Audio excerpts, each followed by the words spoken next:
so the greenhouse is jammed packed. We have been so busy with all the things and prepping for this new season. I cannot wait to show you the process it took to get to this place right here. Oh my goodness. Y'all, look at this. How many tomato plants do you think is in this one container? Hey y'all, my name is Taquisha. This is our freedom song, and I am so happy that you decided to join me today. I am about to get on this solo cup train because I have so many tomatoes to pot up. What had happened was, pull up a chair for this. No, really, what had happened was last year I grew a ton of Cherokee purple tomatoes, and I didn't even know that I was going to fall in love with the Cherokee purple, and I absolutely did. The flavor was just so smoky and unlike anything I had ever tasted. It was absolutely amazing. So I decided that I was going to save seeds, and I had learned that if you save your seeds from previous year, your plant that grows from those seeds are going to be better equipped for your environment, your area where it's so specific to you and your garden. And so when you save seeds from your plants that you grow there, they become more resilient. I save seeds from middle garden to end garden fruits. And so I wasn't sure about the germination rate. Enter in this big chia pet. If you my age or older, you probably understand. You remember chia, right? So this is how this happened, because I took seeds that we saved from last year and I put them all on the top of this soil, and I did it thickly because I didn't know if it was truly going to be a low germination rate. And I believe that not only was the germination rate high, did these things split? Did the seed split and create two? I don't know. But I did definitely sow it very thickly, and every single one, as you can see, looks like it came up. And I not only did one, but I did two. And so we have these 2 trays of Cherokee purple tomato plants. And I would love for you to guess, before we find out at the end, how many plants do you think this is? How many plants? Like, how many do you believe is in these 2 containers? Let me give you a good look. Go ahead and type it down in those comments. I would love to know. Go ahead and type it. I don't even know what to guess myself. I mean, I definitely think there's 100 here for sure. I'm like, this is definitely 100 tomato plants. What am I going to do with 100 tomato plants? I'm out here with my experiment and some of these red, people call them solo cups, these red cups, and a few of these trays that I can put them in.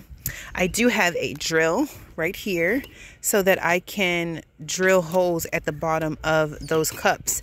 And so it seems like I would be able to do a good bit of cups all at once, because that's what I want to do. I want to drill them to make quick and easy work of that. I have some water right here, and so this water is lukewarm. It's a warm water because it is cool out here. It's definitely probably below, it's probably below 50. I can check actually right at this moment to see what temperature it is that I am exposing the tomatoes to. So right now it's 51. So that's good. It's 51, but I'm going to still use some warm water to drop these in so that I could start to separate them. Okay, so let's see.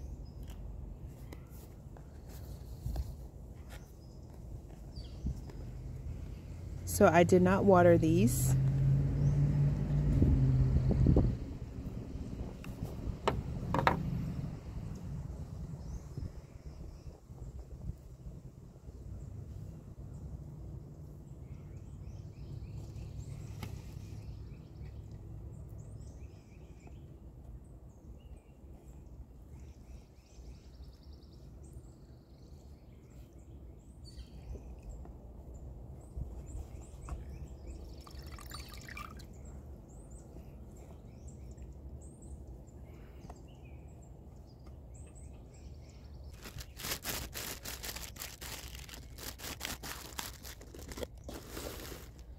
Let's see how many we can do at one time.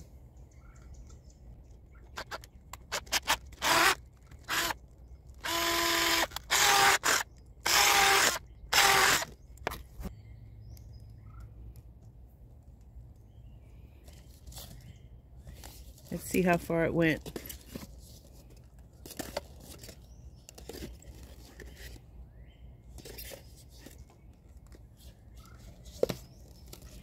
See how many cups we can do at once. 2, 4, 6, 8, 10, 12. So it looks like we can do 12 cups at a time.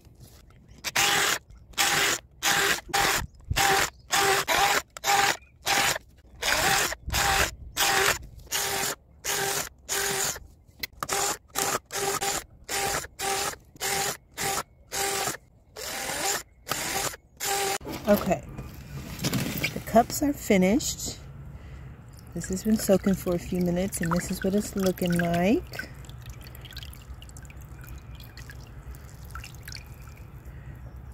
Tomatoes are resilient, I tell you. If I ain't learned anything, I've definitely learned that these are so resilient.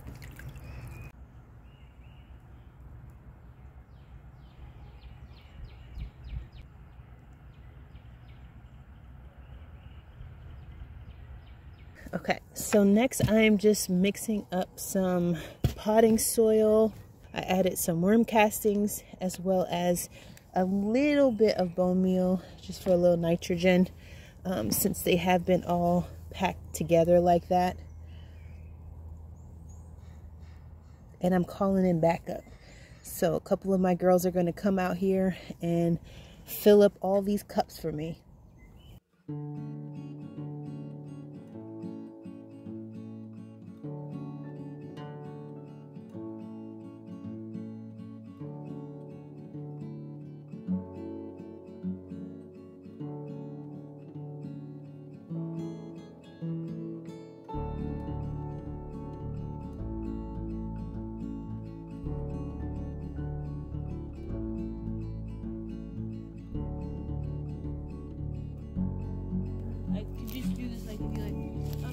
Cups, like either do the dirt thing, which if they're full cups, I like the cups. Although it's a bit hard if you're in the sunlight, but if you want to do it. A lot of cups. There, all okay, I'm gonna show y'all how to plant these tomatoes. You just grab it, and it looks like this, and we're gonna plant it all the way down. So what I do is I put a deep hole down in there because we just want the top of the tomato to be sticking out because it grows roots all along the stem. That's why it's furry. And then you just close it around there. Yeah. Yep. Perfect.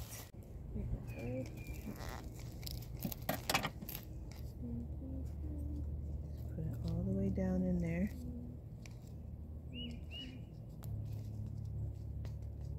Perfect. Yes. Yeah, I did it again. Good job. Good job, Shiloh.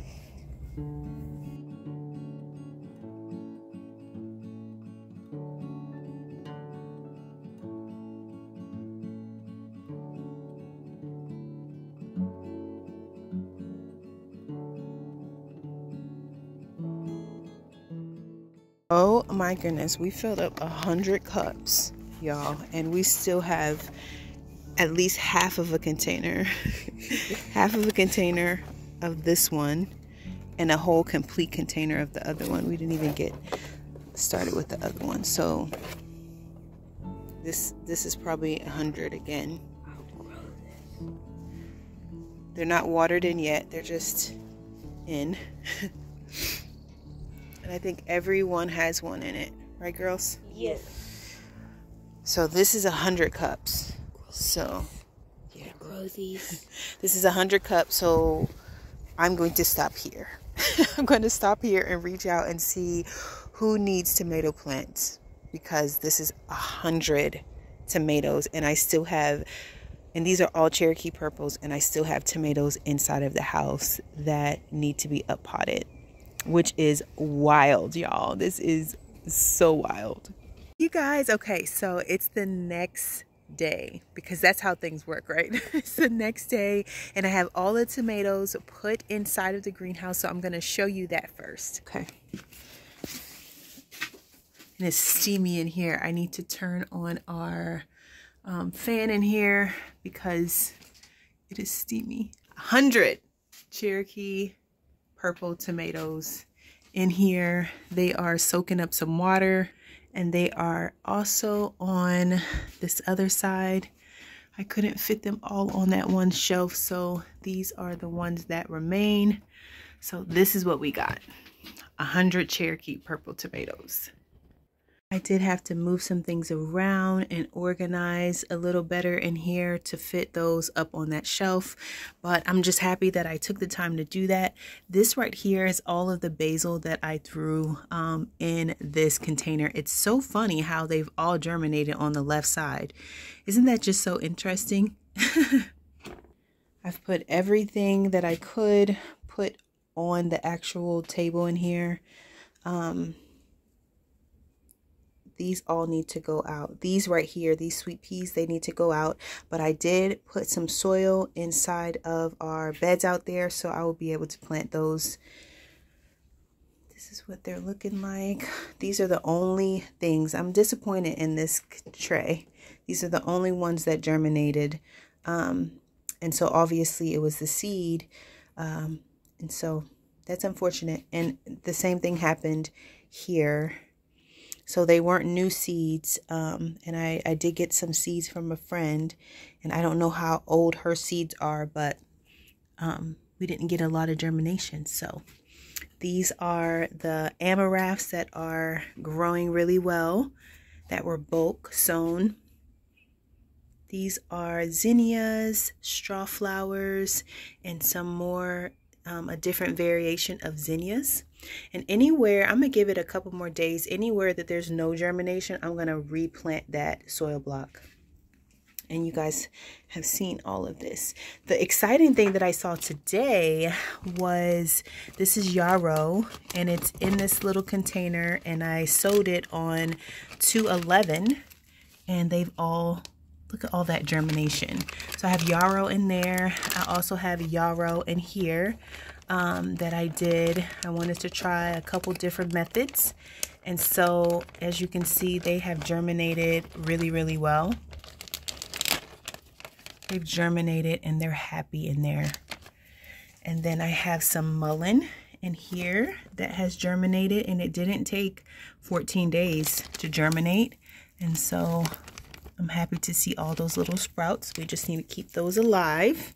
So everything is nice and neat and in order and watered.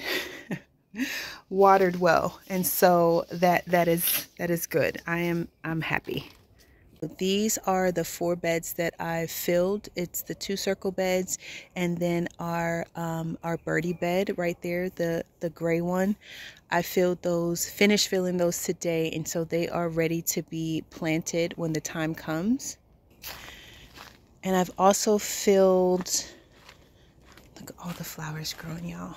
They're doing really well. Oh, something's actually eating this. Huh. Something's already munching on that. And munching. Calendulas are growing well. They can just keep growing. Hang on there, hang on. So these are the 2 beds back here that I also put soil in today. So those are ready to go, and I am going to be planting sweet potatoes on this side so that they can vine up this trellis, and then I'm going to plant lots of flowers on the inside portion. I think that would be really, really beautiful. I also was able to put soil in the 2 beds that we are going to be planting our potatoes in. This one, I kind of tilled up the ground and put some new soil, fertilized soil on top, and as well as over here, and have the potatoes right over here that I showed you guys. And they are going to be going inside of these two beds. So I'm gonna go ahead and plant these potatoes. I'm going to plant these potatoes 12 inches apart, and then I'm going to make the rows about double that, so about 24 inches apart. And so we're going to get this done and see if we cannot get a really, really, really great harvest when that time comes.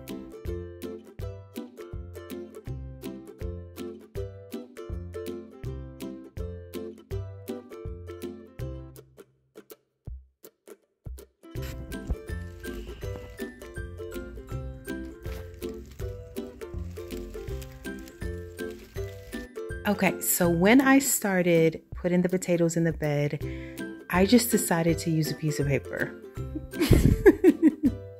So I ended up doing the rows 11 inches apart, and I did the potatoes 8 inches apart, because you know a piece of paper is an 11 by 8. So we'll just have to see if it works out and we get a really great yield. And if it does, which I'm hoping it will, this would be awesome to just come out here every year with a piece of paper and be able to measure the distance between potatoes and the distance between each row. On another note, yes, this is a different day. This is the next day, y'all.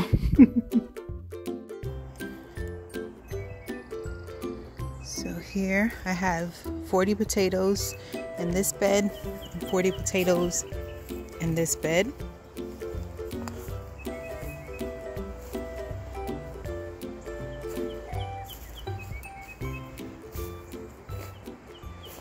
So we worked as a team to pot up all of these tomatoes.